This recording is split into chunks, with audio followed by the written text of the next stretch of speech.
Entonces, muy buenas noches a todos formalmente. Gracias por estar esta noche con nosotros. Virtualmente, quiero estar.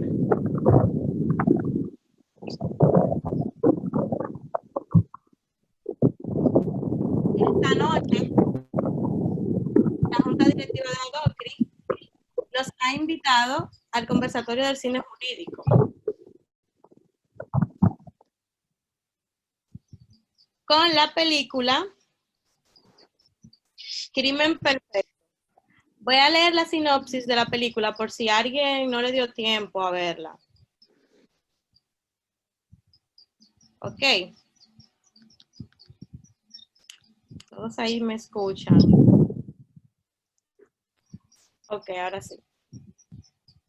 La película Crimen Perfecto del año 2007 pertenece al género policíaco judicial, con el director Gregory Hoblit y los actores Anthony Hopkins, Ryan Gosling, David y Russell. La sinopsis trata de del señor Theodore Ted, un ingeniero aeronáutico rico y talentoso, descubre que su esposa Jennifer está teniendo una aventura con el detective Rob. Esto provoca que Crawford le dispare a su mujer, hiriéndola gravemente e inundantemente. Confesó el crimen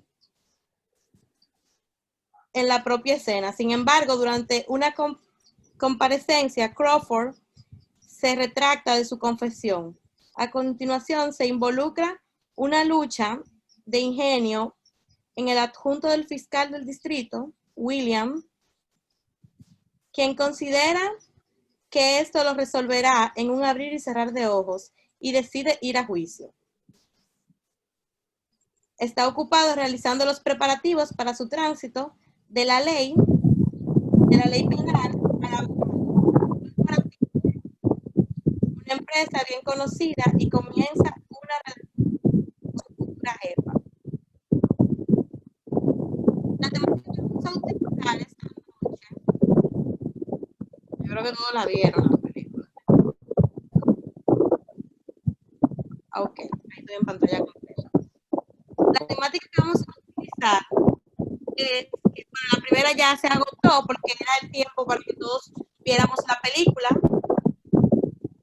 Entonces, vamos a socializar la película escogida. Para eso tenemos a William Camacho. Vamos a darle el espacio a William.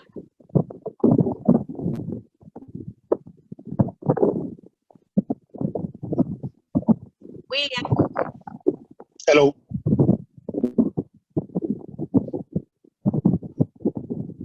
Te doy el espacio a ti para... ¿Se escucha mal? Se escucha entrecortado. Se escucha entrecortado, no sé, realmente voy a mover un poco.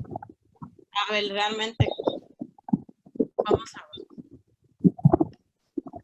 Aquí se escucha mejor. Yo escucho mejor, no sé los demás. Sí, lo que pasa, no sé qué es lo que pasa en mi audio de la computadora. Pero te decía que ahora vamos, la primera parte de la temática de la noche de hoy, ya la agotamos, que es para la película. Entonces, ahora vamos a socializarla contigo. Perfecto. Ok, entonces, te cedo los micrófonos. Bueno, gracias. Yo quiero primero agradecer la invitación de ADOCRI. Doblemente, y digo doblemente porque el tema de las películas es un tema que a mí me apasiona y el tema del derecho también, así que tengo la oportunidad esta noche de compartir algunas ideas con ustedes con dos de mis pasiones, el cine y el derecho. Tenemos que partir de que todo el mundo vio la película. Si hay alguien que no ha visto la película, es un poco más difícil la metodología, un poco más complejo que pueda entender cómo extraemos algunas ideas y algunas conclusiones de la película. Así que tengo que partir del hecho de que todos y todas vieron la película. Yo creo que un primer elemento que uno debería deducir de la película, y que no es una cuestión que se presenta en un momento de la película, sino en todo el contenido de la película, es cómo se construye un caso. O sea, cuando uno ve la película, uno se puede dar cuenta cómo se cometen algunos errores en la forma como se construye un caso. Y sobre todo, alrededor de qué elementos yo construyo un caso.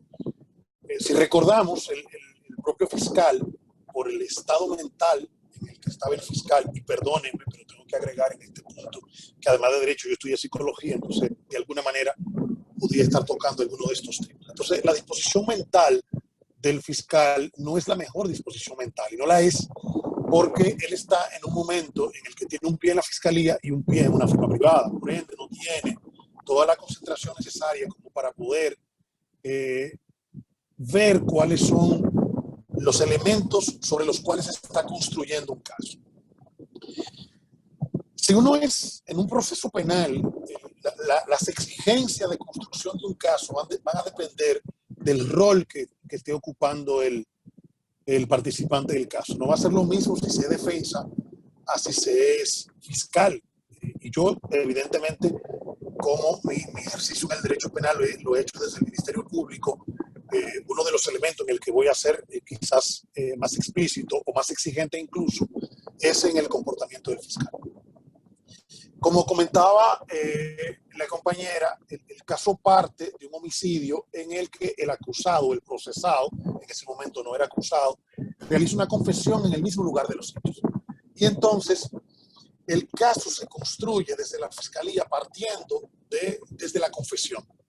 Y eso, en términos estratégicos, no es lo más correcto. Y no es lo más correcto porque siempre existe la posibilidad de que una persona que se esté investigando en un momento determinado se admita los hechos y luego, en cualquier etapa del proceso, viniendo al proceso nuestro, ya sea en la medida de coerción, en la audiencia preliminar o en el juicio, puede retractarse de esos hechos.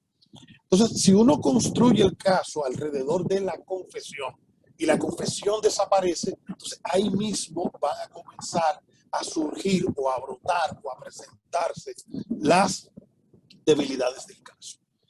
Otro elemento importante es que, si recuerdan, a la noticia criminal acude al lugar de los hechos el policía que estaba saliendo con la víctima, que es la esposa del acusado.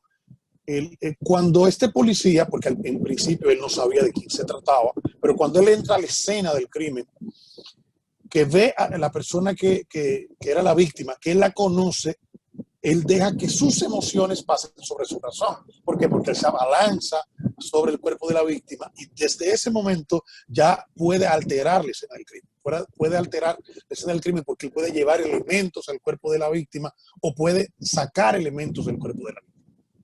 Pero además de esto, el hecho de estar involucrado emocionalmente debió ser un elemento para él apartarse de la investigación y permitir que otras personas asumieran la investigación.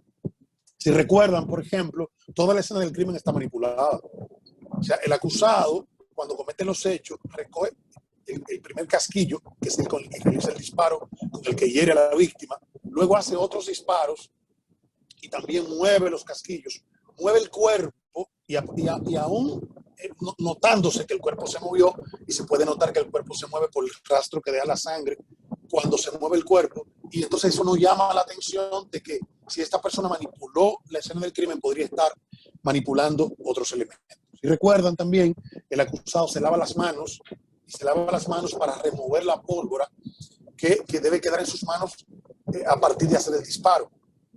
Si una persona confiesa haber cometido un hecho penal, no hay ninguna razón para que remueva los restos de pólvora. Si uno observa y está pendiente en los detalles, en el mismo momento que uno se da cuenta que la persona que está confesando movió o cambió la escena del crimen y que además removió la pólvora de sus manos, es un elemento indispensable para uno pensar que en cualquier momento estas personas podrían estar variando su versión sobre los hechos. Otra cuestión es que La confianza, yo creo que en la vida puede ser problemática, pero sobre todo al momento de definir la estrategia de un caso, confiarse es un error. Si recuerdan, el fiscal, cuando el acusado le plantea ir directamente a juicio, lo hace en base a un elemento de confianza. ¿Por qué? Porque tenía la confesión supuestamente había sido voluntaria, tenía el policía sobre el que se había hecho la confesión, y entonces él asume que ya tenía un caso construido. Y sin conocer en detalle los elementos del caso, entonces acepta ir hasta el juicio. Estimado Wilson, disculpe ¿Sí? que interrumpa, pero No hay problema. usted puede apagar el abanico porque es que se está escuchando un poco mal. Perdón, Gracias. déjeme moverlo porque en el No se lugar que yo sé, igual Mejor se ahora. oye mejor. Gracias. Perfecto. Gracias por avisarme. Pero es que Bien. en el lugar que me dejan mis hijas, en algunos momentos como este, puede ser un poco caluroso y eso me obliga a agregar algunos elementos. Así que pido excusa. Yo espero que hayan escuchado, aunque con dificultad.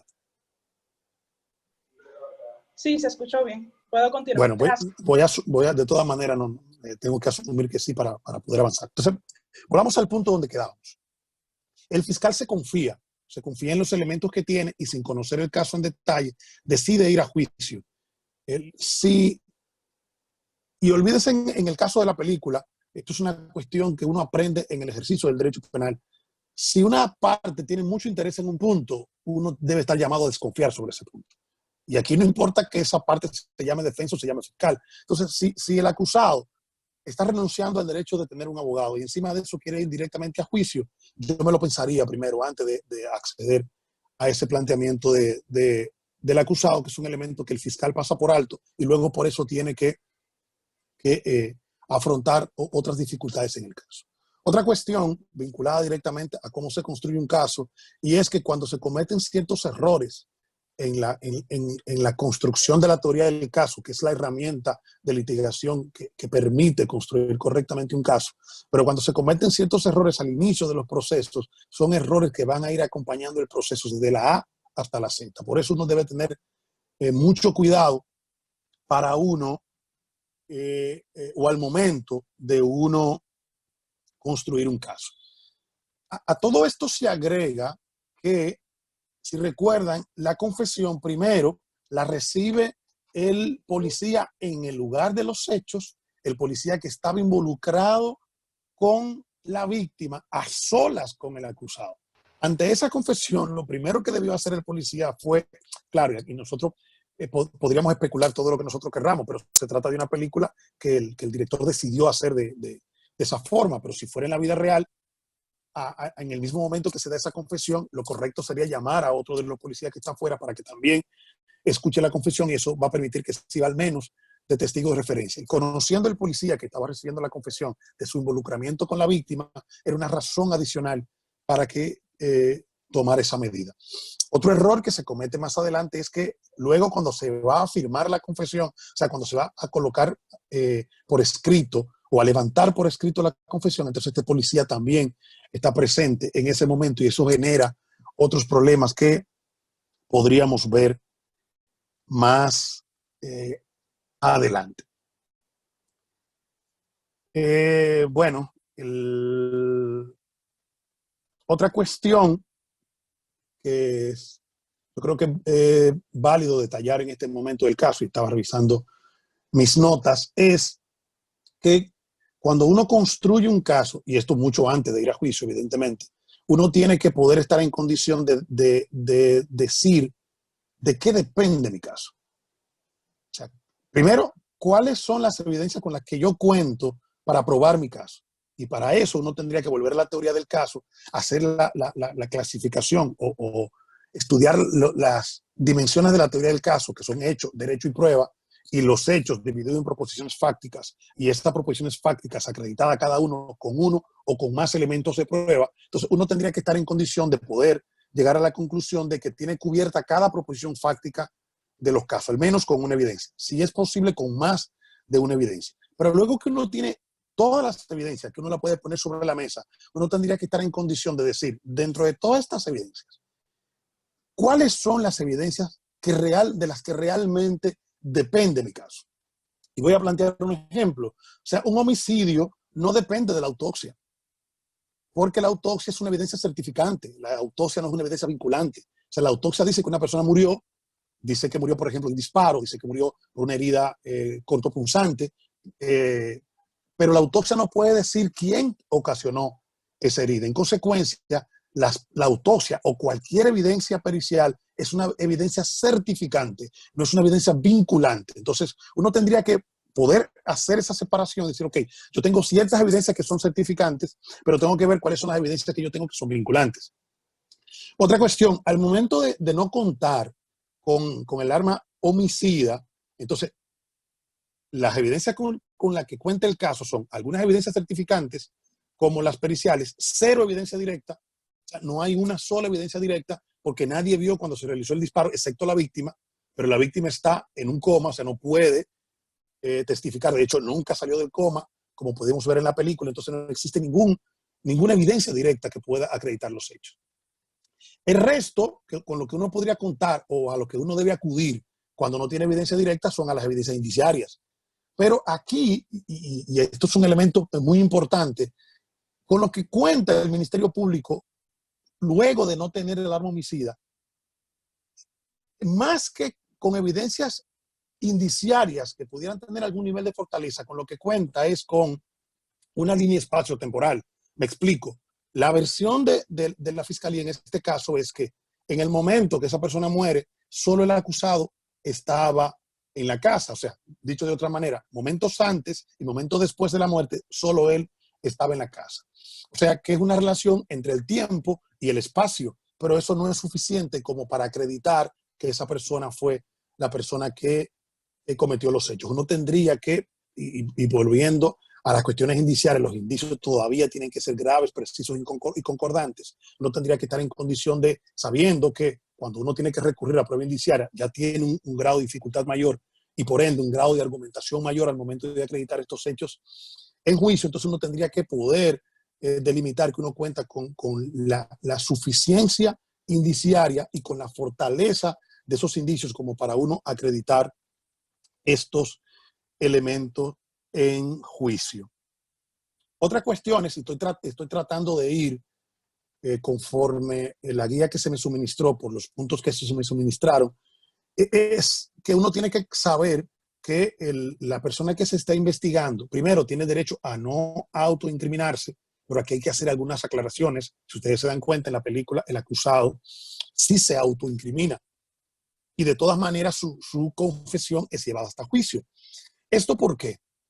La no autoincriminación es un derecho que tiene el acusado, pero no hay nadie que pueda impedir que se autoincrimine. O sea, ni un policía, ni un fiscal, ni nadie puede, por ejemplo, taparle la boca, ponerle un trapo en la boca u obligar a una persona que se esté investigando a que confiese. Lo único que puede hacer es advertirle que tiene derecho a guardar silencio, que tiene derecho a no autoincriminarse, que tiene derecho a tener un abogado. Si recuerdan, eso tampoco sucede en la película. O sea, a partir de cuando el policía entra a la casa, él no tiene un sospechoso. O sea, él puede presumir que él cometió los hechos, pero todavía no puede imputarle nada. Ahora, a partir de cuando él le confiesa, ya él tiene una persona sospechosa de cometer los hechos. Y tampoco, a partir de ese momento, se le leen los derechos al acusado. Pero volviendo a la autoincriminación, una persona puede perfectamente renunciar al derecho a no autoincriminarse y decidir autoincriminarse. Ahora bien, la autoridad tiene que cuidar de qué manera se genera esa autoincriminación y preferiblemente que lo haga en presencia de un abogado. Otro elemento es el de la presunción de inocencia, que algunos prefieren llamar estado de inocencia.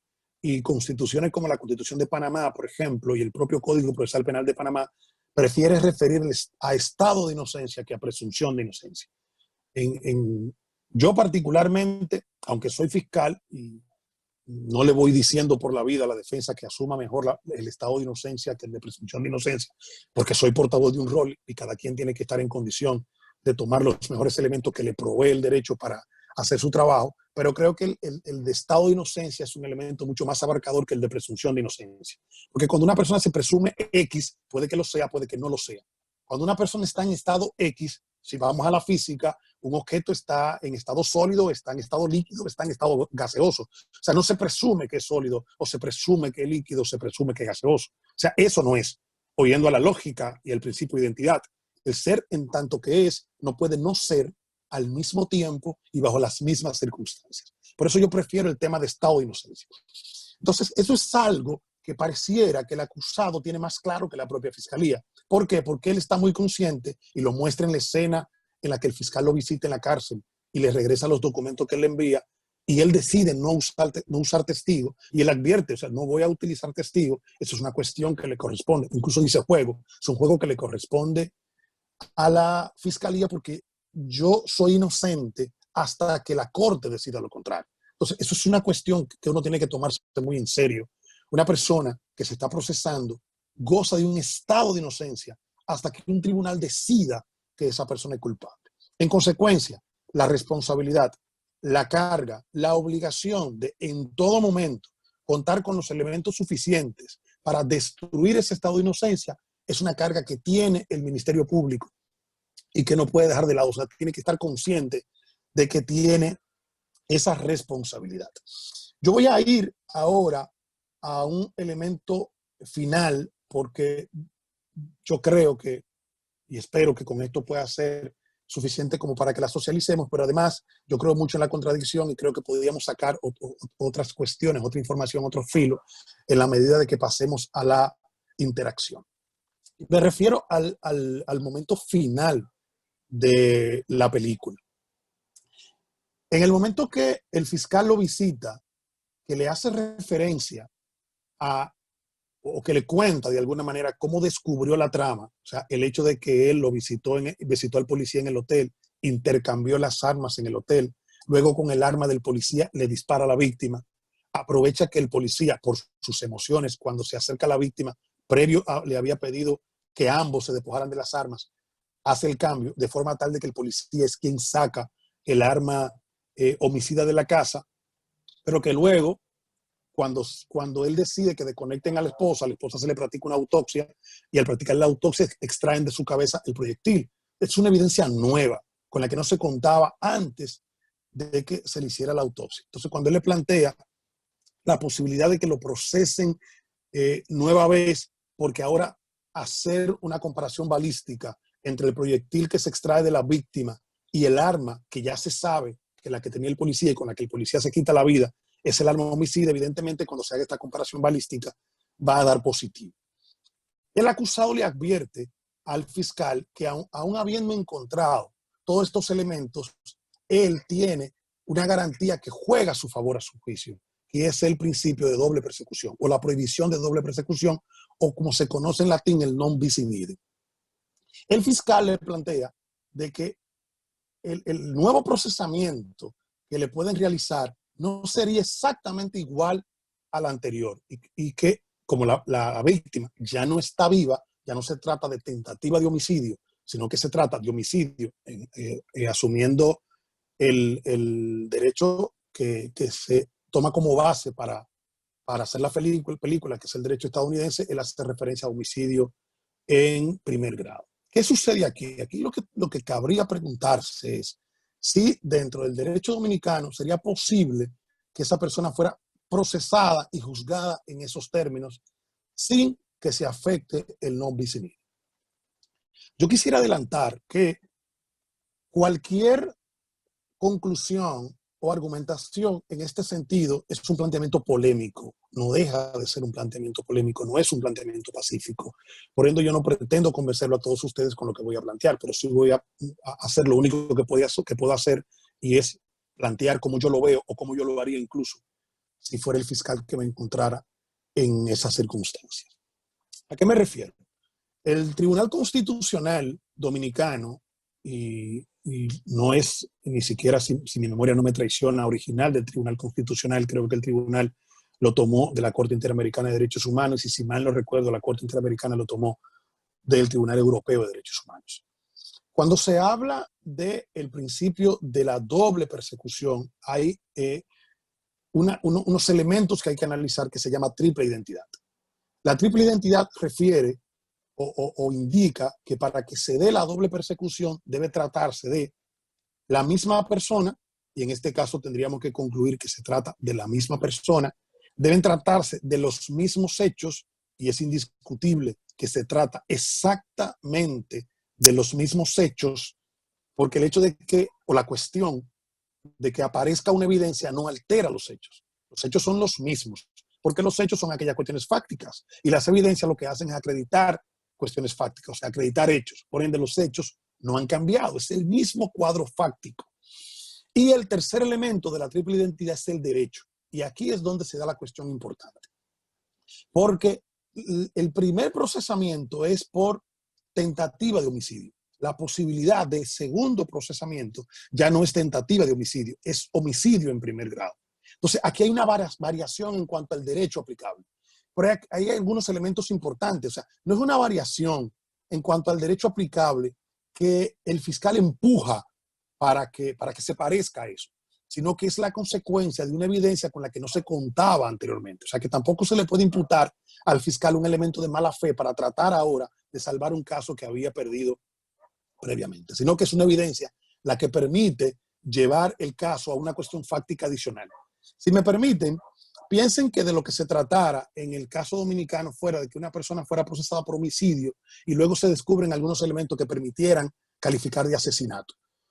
El asesinato es un homicidio agravado, pero no es un homicidio, y no es un homicidio, o al menos no es un homicidio simple, porque sin homicidio no habría asesinato, y eso tiene que quedar claro. Pero si volvemos a la ley de la identidad, de que el ser en tanto que es, no puede no ser al mismo tiempo y bajo las mismas circunstancias, o es homicidio o es asesinato. Entonces el asesinato exige unos elementos adicionales, como son la acechanza o es la premeditación. Esos elementos adicionales van a permitir entonces que el derecho aplicable cambie. Y en la medida que el derecho aplicable cambie, uno de los tres componentes que exige la doble persecución ya no se está presentando. En consecuencia, podría procesarse, en este caso, por homicidio en primer grado, sin que necesariamente se esté vulnerando el principio del no bis in idem o el de doble persecución. Evidentemente, cualquiera que sea defensa en este caso, lo llevaría hasta la corte y que sea un juez el que decida si se está afectando el principio de doble persecución o no se está afectando el principio de doble persecución. Yo como socialización o como forma de presentar mi versión, la dejo hasta este punto, y entonces estoy presto a que ustedes planteen sus pareceres, hagan las preguntas que entiendan del lugar y los comentarios también que entiendan prudentes. Ok. Hay unas preguntas en el chat. Las Adelante. voy a hacer. De acuerdo. ¿Qué hubiera hecho usted si le tocara perseguir este caso? Pregunta César Báez. Aquí la cuestión es el momento. Como no se diferencia el momento, yo lo que voy a hacer es dividir yo los dos momentos y decir qué hubiese hecho en cada uno de ellos. Vamos a partir del momento en el que se involucra el fiscal. Algo que tiene que hacer un fiscal siempre, no importa de dónde venga la noticia criminal, y un fiscal puede recibir la noticia criminal por una denuncia, por una querella o por conocimiento directo. En este caso la recibió por conocimiento directo. O sea, el conocimiento directo no lo hace él, el conocimiento directo lo hace la policía. Y es la policía la que le lleva la información al fiscal. Si hay algo que tiene que hacer el fiscal siempre es verificar, testear esa información. O sea, ver cuál es la consistencia de la información que se le está presentando. Recuerden que el fiscal estaba presto para ir a una fiesta de la oficina en la que se suponía que iba a trabajar, cuando le piden que vaya a una audiencia que se presume sencilla, en la que una persona ya se declaró culpable y que ahí no van a pasar grandes cosas. Yo suelo decir que las cosas nunca son fáciles. O sea, yo creo que un litigante nunca debe asumir que lo que va a hacer es fácil. Tiene que asumir que lo que va a hacer es difícil. Tiene que asumir que cada audiencia en la que va a subir podría ser la audiencia más difícil de su vida. Si le resulta fácil, bingo. Si le resulta difícil, ya está preparado para eso. Entonces, volviendo al punto de qué hubiese hecho yo, una vez pongo toda la información sobre la mesa, uno tendría que darse cuenta de que el caso está dependiendo en un porcentaje muy alto de la confesión que ha hecho el acusado. Y que si el acusado se retracta, entonces uno no va a estar en condición de avanzar con éxito su caso. Eso obliga a ampliar las diligencias de investigación. Por ejemplo, en ese momento, era en el momento en el que había que pensar en la forma de cómo se podía encontrar el arma homicida. En ese momento era en el que había que pensar si en la casa había sistema de grabación. Si recuerdan, en la casa sí había sistema de grabación.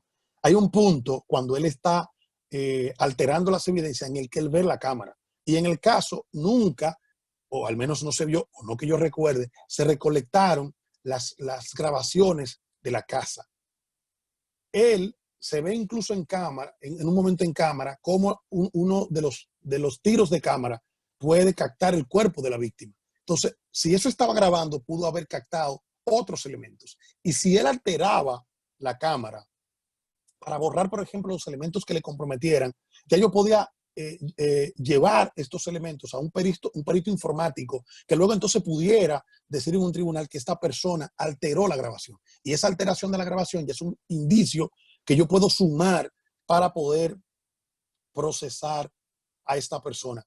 Pero recuerden también que la oficina de él se allana después. Y si hay una cuestión que es indispensable o sumamente importante en la investigación es el tiempo. No sé si recuerdan que incluso en Estados Unidos había una serie, o existe, no sé si existe todavía, que se llama La Primera 48 Horas. Entonces, lo que uno no consigue en la primera 48 horas se dificulta conseguir cuando el tiempo ha pasado. Y esa espinita tiene que hincar rápido desde que uno recibe la noticia criminal. En consecuencia, yo hubiese tratado de poder desplegar otros elementos de investigación que me permitieran a mí contar con herramientas adicionales o con evidencias adicionales para poder acreditar mi caso en la corte, más allá de la confesión del acusado. Si volvemos al derecho dominicano, recuerden que República Dominicana no es suficiente con la confesión del acusado, ni siquiera en juicio. O sea, ni siquiera haciéndolo en el juicio delante de los jueces, libre y voluntariamente, sino que se necesitan elementos de corroboración, o sea, elementos que corroboren la versión del acusado. En consecuencia, yo hubiese hecho lo posible y parte de lo imposible por haber conseguido otros elementos que pudieran corroborar esta cuestión. Adicional, y espero no extenderme demasiado en responder esta pregunta, pero el no haber sido meticuloso fue lo que no permitió, por ejemplo, hablar más con los investigadores y poder haber extraído de ahí, esto no es una cuestión segura, pero pudo haber sucedido de que el investigador que estaba involucrado con la víctima quizás hubiese referido ese detalle y eso hubiese dado un giro completamente diferente al proceso de investigación de este caso. Muchísimas gracias, señor Wilson. Hay una pregunta del señor Isaí. Él pregunta que si usted pudiera explicar de manera más jurídica lo de la presunción de inocencia y el estado de inocencia. Lo de la presunción y el estado de inocencia. Bueno, no sé perdón, mi exceso de franqueza, no sé si hay una forma más jurídica de explicarlo, pero yo lo voy a explicar otra vez. ¿Qué sucede? En principio, uno podría estar asumiendo de que esto es una cuestión semántica. ¿Por qué? Si ustedes toman el Código Procesal Penal nuestro y toman, por ejemplo, el Código Procesal de Panamá, yo hago referencia al Código Procesal de Panamá porque, perdonen, pero me lo conozco, podría parecer semántico el hecho de que el nuestro hable de presunción de inocencia y que aquel hable de estado de inocencia. Entonces, uno tendría que acudir a las herramientas de interpretación.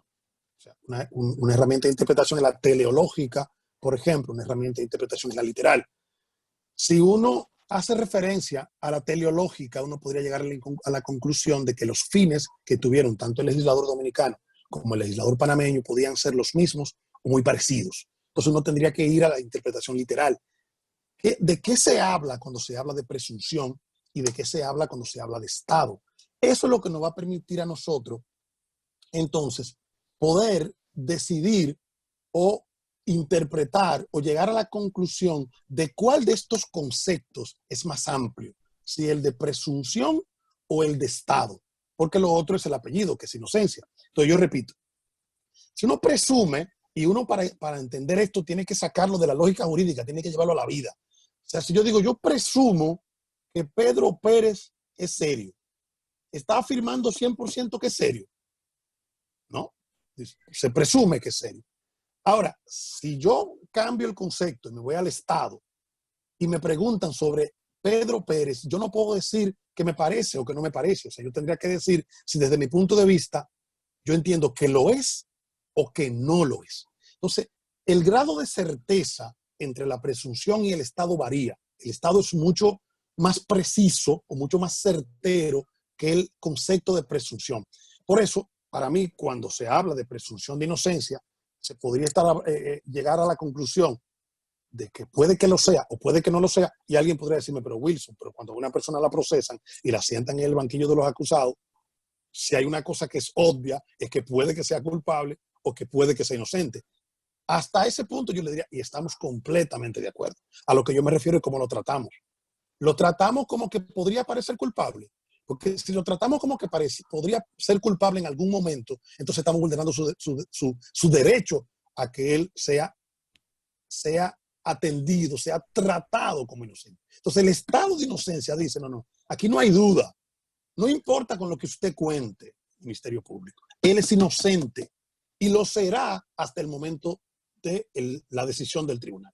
Cuando un tribunal decida que él es culpable, entonces él es culpable. Piensen, aquí tengo que volver el elemento psicológico a la disposición mental.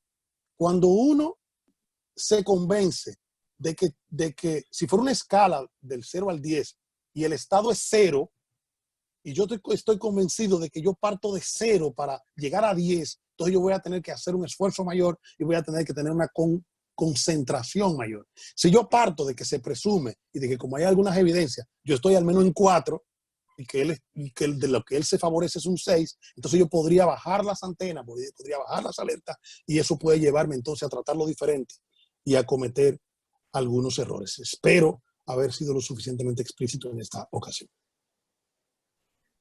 Ok, tenemos otra pregunta. ¿Es posible decir que el señor burló la ley? ¿Podría ciertamente volver a someterse a juicio porque hubo un nuevo crimen? Aquí la cuestión, para uno poder analizar el principio del no bis in idem o el de doble persecución, que es el que obliga a avisar este punto, no es que él comete un nuevo crimen, porque para eso tenemos que volver a la triple identidad. Recuerden que decía, para que se dé el principio de no bis in idem tiene que darse 3 elementos. Tienen que ser los mismos hechos, tiene que ser la misma persona y tiene que ser el mismo derecho. Si esos 3 elementos coinciden, entonces la persona no puede ser perseguida nuevamente. Se ha dado el principio de non bis in idem. Ahora bien, si son los mismos hechos, pero no la misma persona, se puede perseguir, evidentemente. Si es la misma persona y hechos diferentes, también. Si son mismos hechos, mismas personas, pero el derecho aplicable es diferente, entonces a la triple identidad le falta un elemento y eso permite, en consecuencia, de que esta persona pueda ser perseguida. Aquí lo que se da es que él es juzgado por tentativa de homicidio, no por homicidio.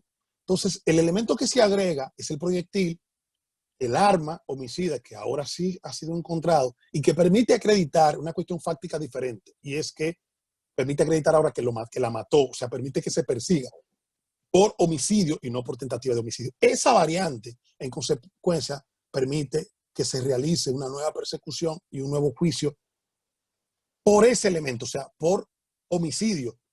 Si no se pudiera, y ojo con esto, si por alguna razón no se pudiera probar el homicidio en un segundo juicio y lo que se pudiera probar fuera la tentativa de homicidio, entonces hay que descargarlo nuevamente porque eso ya fue juzgado. O sea, la tentativa ya fue juzgada. Por tentativa no puede ser procesado nuevamente, pero por homicidio, a mi juicio, sí podría ser procesado nuevamente. Repito lo que decía inicialmente. Esto no deja de ser una cuestión polémica.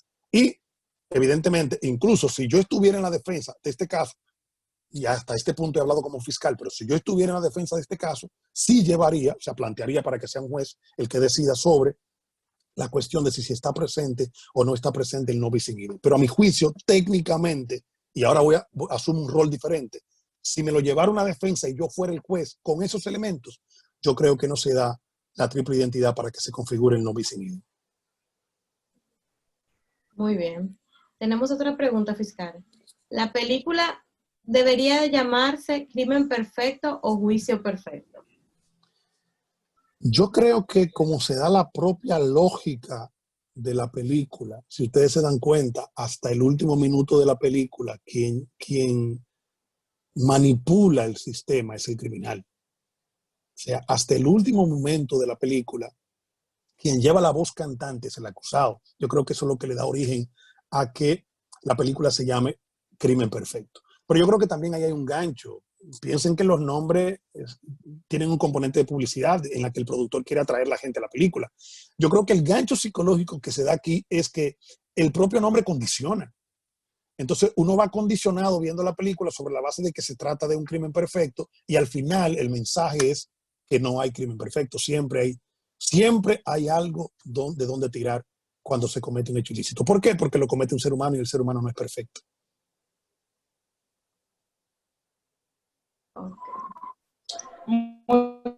Muchísimas gracias por la respuesta.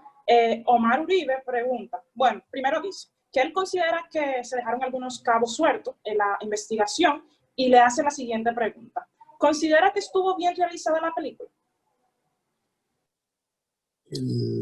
Técnicamente, y aquí especulo un poco, yo soy un aficionado de las películas, pero no un experto. No lo soy, quisiera hacerlo, pero no lo soy. Pero yo sí creo que está bien realizada la película. O sea, incluso si uno ve las propias críticas que se le hacen a la película, las críticas son muy positivas sobre la forma como se ha realizado la película. Ahora bien, nosotros estamos obligados, dentro de nuestra lógica, a no verla solamente desde la lógica cinematográfica, sino verla desde la lógica del proceso de investigación e incluso sobre cómo pueden pensar los actores dentro de un proceso de investigación. Vamos desde el principio.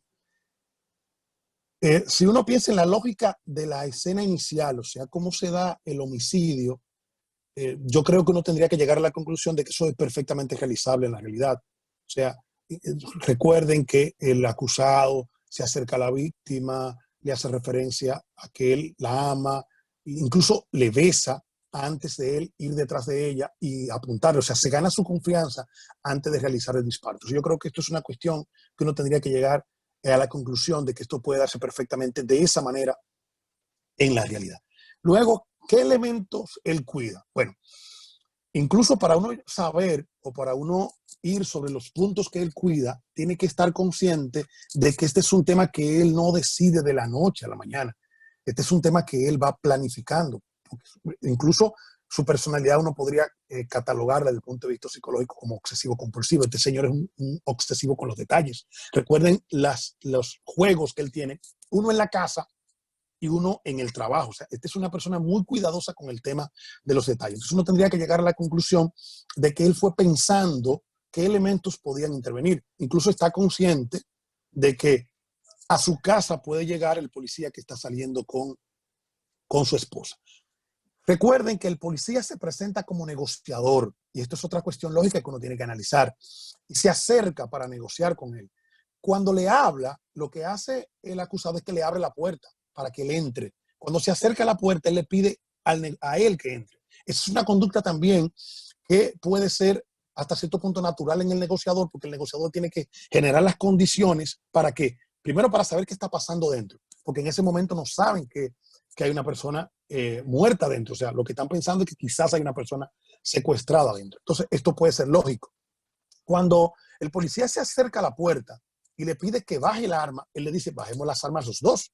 Este también, desde el punto de vista psicológico, es un elemento útil para generar lo que en psicología se llama rapport. O sea, que no es más que empatía desde la psicología, entre el psicólogo y el paciente.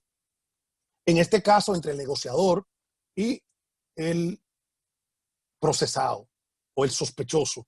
Entonces, esto también tiene sentido lógico que ellos se desprendan de las armas para generar esa confianza y que se pueda abrir la conversación. Ahora bien, aquí hay un gancho. ¿Por qué hay un gancho? Porque mientras el sospechoso sabe quién es la víctima, sabe quién entró a su casa, sabe qué vinculación emocional tienen entre ellos, el policía no tiene conocimiento de eso. Por eso desde que la ve, deja que sean sus emociones lo que lo dominen y entonces a partir de ahí se da el comportamiento como se da, que descuida ciertos elementos de la escena y permite que el sospechoso pueda manipular la misma. Dando algunos saltos, si uno va al comportamiento del fiscal, el comportamiento del fiscal también es lógico. O sea, piensen, si uno está en un lugar de trabajo y uno ya se va de ese lugar de trabajo, tiene fecha para irse al otro sitio, el otro sitio va a hacer un mejor trabajo. Lo que funge ahí como estado mental es, yo voy a tratar de cerrar esta etapa de mi vida, este proceso, con la menor cantidad de problemas posible para yo poder recomenzar una nueva historia. Entonces eso hace que uno pueda bajar también los estándares. Así que si uno pudiera pensar, bueno, desde el punto de vista cinematográfico, y para eso tendría que acudir a los expertos, y los expertos le dan el visto bueno desde el punto de vista técnico, y uno piensa desde el punto de vista lógico, cómo está construida la historia, yo no puedo hacer otra cosa que, no lo hago porque no pueda, sino porque también me parece a mí que es una muy buena película. Tenemos otra pregunta. ¿Qué hubiera hecho usted si le tocara perseguir este caso? Bueno, esa pregunta la había planteado otra persona anteriormente. O había dicho que partiendo incluso de la noticia criminal, uno tiene que analizar cuál es la cuestión fáctica con la que uno cuenta, cuáles son las evidencias necesarias para acreditar esas cuestiones fácticas, de qué depende el caso, en este caso de una confesión, y entonces desplegaría un conjunto de diligencias de investigación que me permitieran a mí corroborar o probar mi caso independientemente de que la persona se declare culpable o no. Quiero agregar algo. Yo como fiscal, por ejemplo, pocas veces, repito, digo pocas veces, no digo que nunca lo he hecho, pero pocas veces contrainterrogo, por ejemplo, a los acusados. ¿Por qué? Porque yo no creo que el caso deba construirse de la versión del acusado. O sea, el fiscal tiene que estar en condición de probar su caso independientemente de que el acusado hable o de que el acusado decida no hablar. Bien, antes de terminar, yo tengo una última pregunta. Al optar por defenderme a mí misma, yo renunciaría a la pluralidad de instancia. Me gustaría que usted hiciera una breve comparación entre el derecho dominicano y el derecho anglosajón en ese sentido. Es excelente. Yo creo que no podíamos terminar con una mejor pregunta. Miren, uno tiene que estar consciente, y no cuando ve esta película jurídica, cuando ve cualquier película jurídica. Hay dos cosas que yo suelo decir siempre que uno tiene que estar consciente. Primero, se trata de Hollywood, no se trata de la vida real. Por más que se parezca a la vida real, es Hollywood. Entonces, Hollywood permite tener unos elementos que no están en la vida real. Dos, el derecho aplicable. O sea, esta lógica se da dentro del derecho estadounidense, dentro del derecho anglosajón. La forma de verlo o de operar desde el derecho dominicano es diferente. Por ejemplo, mientras en Estados Unidos asumen el derecho a una defensa técnica como un derecho renunciable, en República Dominicana ese derecho no es renunciable. O sea, toda persona tiene derecho a defenderse materialmente, que es la defensa que hace la persona, y a defenderse técnicamente, que es la defensa que hace el abogado. Mientras que en Estados Unidos, repito, usted puede renunciar a una, o sea, a la defensa técnica para ejercer su defensa material. En República Dominicana no se puede hacer eso. Por ende, si una persona en República Dominicana decidiera que se va a defender a sí mismo, simplemente el juez le va a decir que eso no es posible en República Dominicana y que él tiene primero que elegir un abogado. ¿Por qué? Porque tiene derecho a elegir un abogado libremente. Si no elige ese abogado, entonces el Estado le va a designar una defensa pública. O sea que en República Dominicana usted comparece con abogado, no importa cómo se llame. Una persona podría ser juez, podría ser fiscal, podría ser defensa pública o privada. Podría ser el más brillante de los abogados penalistas dominicanos. Y si lo van a procesar, tiene que tener a su lado un abogado. No podría él ejercer tanto la defensa material como la defensa técnica. No importa cómo la hagan luego en los hechos, no importa de que en la realidad, por ejemplo, un abogado que sea penalista, que sea brillante y que esté procesado, vaya él diciéndole al otro abogado qué hacer, pero tendrá que contar con un abogado para defenderse, al menos en el caso dominicano. Excelente, muchísimas gracias por las recomendaciones y por responder todas cada una de las preguntas. Pero antes de terminar, a nosotros como asociación nos gustaría que usted nos diera unas recomendaciones finales y que invitara a los asociados a incursionar un poco más en el cine y todo lo que tenga que ver con el área jurídico, claro está. Bueno, miren, yo primero esta es una herramienta, desde mi punto de vista, subutilizada. Me refiero al cineforum. Yo creo que deberían hacerse más cineforum en República Dominicana. Dicho de otra manera, esta es una práctica que debería ser más común en República Dominicana de lo que es. El hecho de que ahora, por las circunstancias que estamos viviendo, por esto no descarta que esto se pueda hacer en el futuro, podamos hacerlo desde la comodidad del hogar, yo creo que debería facilitar que se puedan hacer estas cosas. Ahora cada uno está en sus respectivas casas, yo en la mía, y podemos compartir algunas ideas sobre la base de esta herramienta. Pero además, las películas jurídicas enseñan mucho. Y yo, perdóneme, pero lo puedo decir por experiencia. O sea, uno puede aprender mucho de las películas jurídicas. No solo de películas, sino también de series jurídicas. Yo he utilizado o he llevado a la práctica herramientas de litigación que he aprendido en una serie. O sea, solo que cuando uno la va a utilizar en los hechos, uno no va diciéndole al mundo, miren, esto yo lo aprendí en una serie, uno simplemente lo aplica. Puede ser muy útil. Y con esto, se me va a pasar esta cuestión. Hay algo que sucedió en la película que yo también vi en otra película y les recomiendo a ustedes que vean, que se llama A Few Good Men o Algunos Hombres Buenos. La película a que me refiero es con Jack Nicholson. Yo creo que la ha visto media humanidad esa película. Tom Cruise, Kevin Bacon y Demi Moore. En esa película hay una herramienta que se utiliza y es en un momento cuando el fiscal presenta unos pilotos en la sala de audiencia. Los que la han visto saben de qué estoy hablando, los que no la han visto lo sabrán cuando la vean. Y él sienta unos pilotos para utilizarlo como evidencia. Eso se llama el uso de la prueba inalcanzable.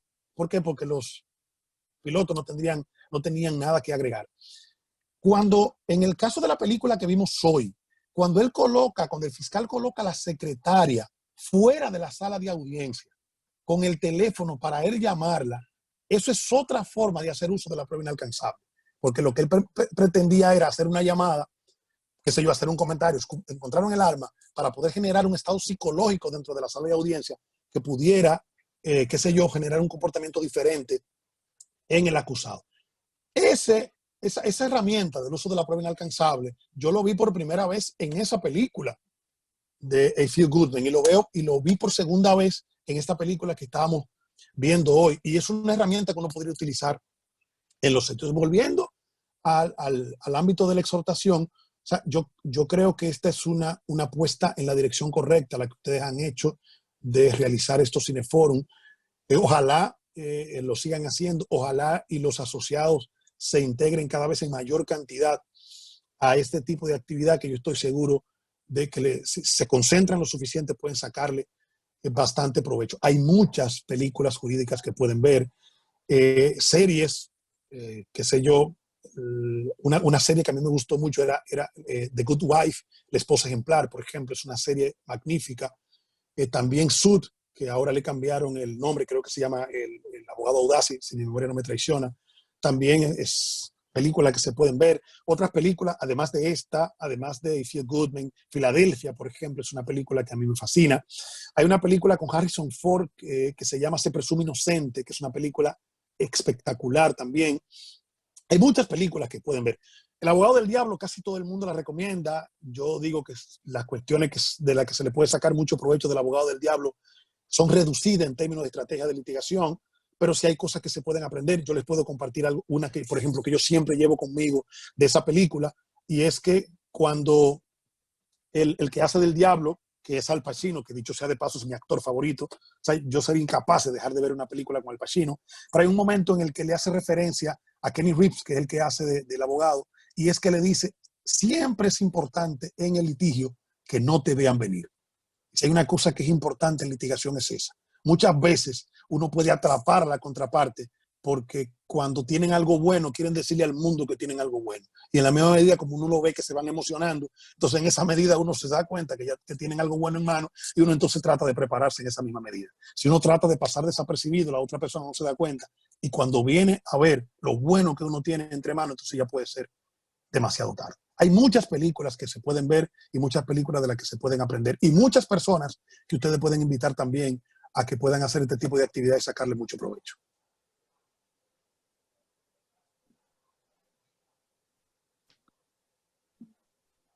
¿Se escucha? Yo escucho. Eso es todo. Bueno, en nombre de la asociación, yo quiero darle las gracias al fiscal Wilson por haber compartido esta noche con nosotros, dedicarnos este tiempo para socializar. A todos los asociados aquí presentes, también muchas gracias por dedicarnos este tiempo. Espero que haya sido de provecho para ustedes. Si me permiten un segundo, quisiera decir algo más. No se escucha. No lo escucho, fiscal. Ahora sí. Yo escucho. ¿Me escuchan?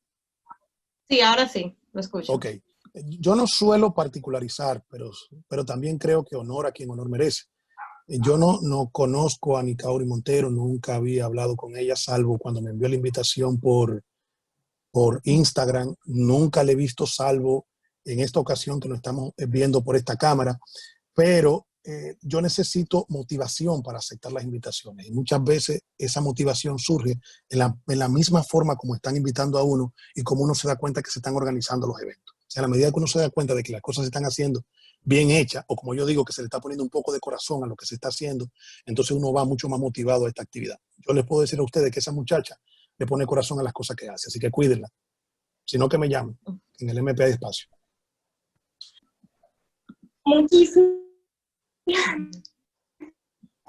Muchísimas gracias, estimado Wilson, pero detrás del trabajo que estamos realizando, no solamente yo, tenemos una directiva, está Laura Ramírez, César Manuel Báez, o sea, es una directiva que estamos tratando de por lo menos aportar nuestro granito de arena y aportarle a la comunidad jurídica algo y que los jóvenes se motiven a trabajar, que se motiven a estudiar, que se motiven a investigar y que nos permitan a nosotros ser ese puente que los ayude a ellos a poder motivarse, a poder participar, a escribir artículos, a hacer investigaciones jurídicas. O sea, nosotros estamos trabajando para que mañana la sociedad dominicana sea un poquito más consciente, sea un poco más educada, conozca un poco más de sus derechos y créame que de antemano yo de manera personal y en nombre de toda la junta directiva le doy las gracias por